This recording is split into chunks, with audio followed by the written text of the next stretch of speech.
Hello বন্ধুরা, আসসালামু আলাইকুম। তো আজকে আমরা ভূমি রেকর্ড ও জরিপ অধিদপ্তরের যে পরীক্ষার সেটার আপডেট জানানোর চেষ্টা করব। তো ওই সার্কুলারের পুনর্বিজ্ঞপ্তি দেওয়া হয়েছিল এবং সেই পুনর্বিজ্ঞপ্তির পর পরীক্ষা কবে হবে এই বিষয়ে সামনে যে মিটিং আছে এই মিটিংয়ে কিন্তু চূড়ান্তভাবে কোনো আনুষ্ঠানিকতার মাধ্যমে জানিয়ে দিতে পারে যে আপডেট কী, অর্থাৎ পরীক্ষার কিছু কিছু পদের পরীক্ষার কিন্তু আপডেট আসতেছে। তার মানে কিছু কিছু পদের পরীক্ষা কিন্তু ঈদের পর শুরু হওয়ার একটা বড় ধরনের সম্ভাবনা আছে।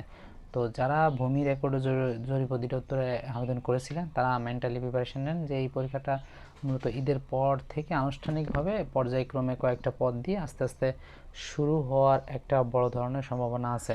এবং এর পরবর্তীতে ইউনিয়ন সমাজকর্মী আছে, খাদ্য অধিদপ্তর আছে, এগুলো কিন্তু পর্যায়ক্রমে আবেদন শেষ হওয়ার পরপরই, অর্থাৎ খাদ্য অধিদপ্তরের যে আবেদনটা চলবে তার শেষ হওয়ার পরপরই দেখা যাবে যে এই বছর শুরুতে ওই পরীক্ষাটা হয়ে যাবে। তো এরকমভাবে ধারাবাহিকভাবে কিন্তু পরীক্ষা চলতে থাকবে, সেভাবে মেন্টালি এখন থেকে প্রিপারেশন নেন, ইনশাআল্লাহ ভালো কিছু হবে। আল্লাহ হাফেজ।